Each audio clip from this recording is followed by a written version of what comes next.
Good morning, everybody. Happy Friday. Welcome to Advisory. Hope you guys are all doing well. We've survived 2 weeks of STAR testing. Congratulations to those of you that got that done the last couple of weeks. And in continuing with our conversation from last week, today we're going to be talking about how to get a job. Getting a job as a teenager can be a very fun experience, getting your own money. Jobs can also give you an important experience when it comes to having a job and working with different types of people in general. So today we're going to be talking about how to get a job. Most specifically, we're going to be focusing on jobs that teenagers can have. But these are skills that you can take to any future job search, and it's a good idea to get started on these skills now. So the first step may be obvious. In order to get a job, you have to fill out applications. And a lot of the times you have to fill out a lot of them because you want to cast a wide net. If you're laser focused on one job that you want and you put all of your energy into getting that one job,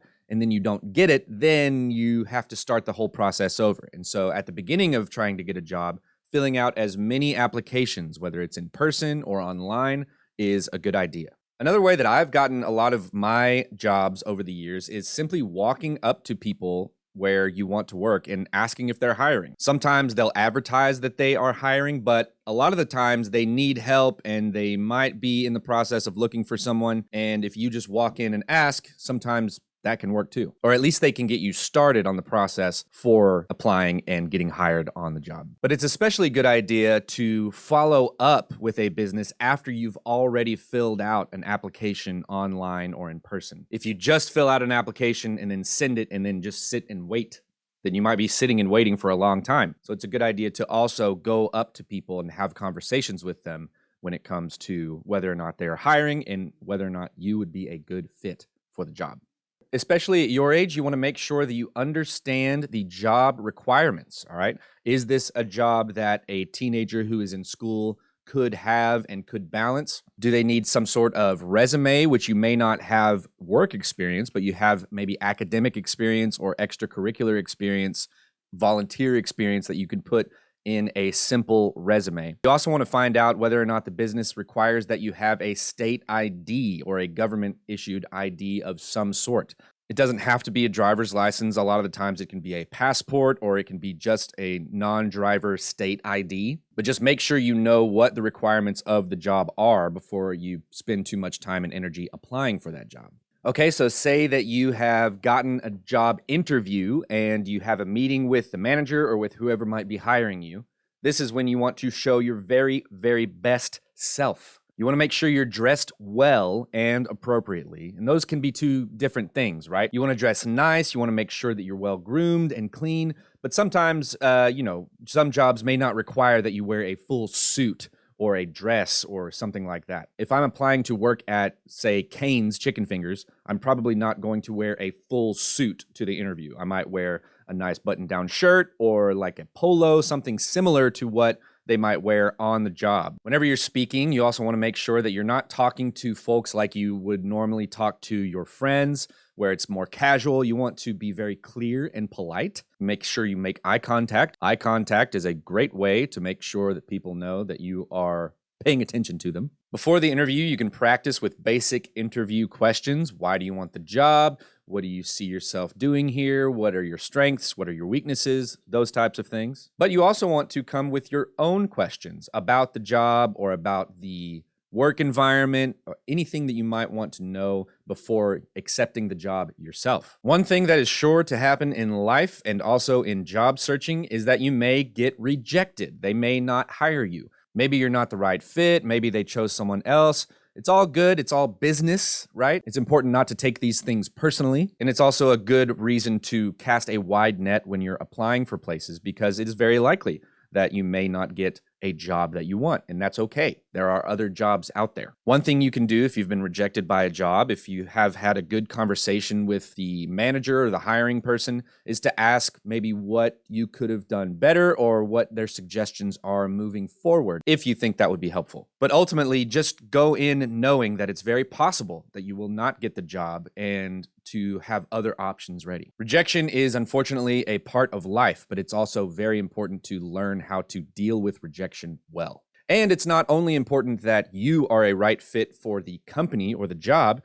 it's also important that The job is the right fit for you. You deserve to work in a place that's going to work for you. You want to make sure that your transportation is in order, that the job is not too inconveniently far away, and that you will have reliable rides to work, whether you're driving yourself or someone else is driving you or you take Uber. Just making sure that you have a reliable source of transportation to get you to the job on time every shift. And this is a Mr. Hall video, so it wouldn't be right for me to go without mentioning that you want to have kind, understanding people that work with you. You want to make sure that the work environment is peaceful and kind, that your coworkers are kind, and that your managers are understanding, especially when you're in school and have other responsibilities outside of work. If you have a manager that is constantly putting too many hours on your schedule, or if they are not listening to you whenever you say you need time off for school things or for other important things, it may not be a good fit. My first job ever was at Jack in the Box, and I worked at it for a few months, and my managers were buttheads. They were not nice people. They were not kind to me, and I got really sick of dealing with it. And one time I came home from the job in tears because of how poorly they were treating me, and my mom just looks at me and she just goes, "You know you can quit, right?"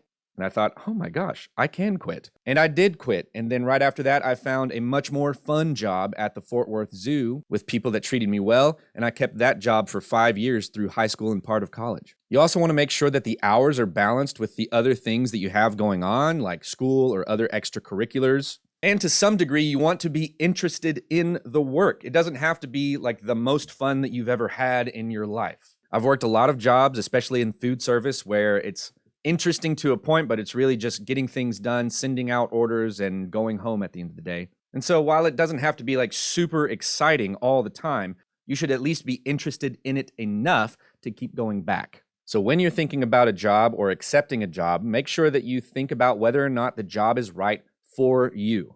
So those are the basics. What I want you to do now is go into the discussion on the next slide. And I want you to talk to your teachers about job experiences that they have had, especially about applying, interviewing, and either getting accepted or rejected for different jobs. Teachers, I want you to share whatever you're comfortable with sharing in terms of your past job experiences. And what are the experiences that you've had with getting out of a job that wasn't a good fit? If you've ever quit or left a job that wasn't good for you, you can tell them about that. And then here, if there are any students that have had jobs or have jobs right now, you can also answer those 2 questions up top about your experiences. Then I want everybody to go online and do some research. Think about 2 or 3 places that sound interesting to work at and look into their application and hiring process. Look into what it might take to get that job. And if you're feeling really crazy, If you're feeling really bold, you can go ahead and apply for a job. Just apply.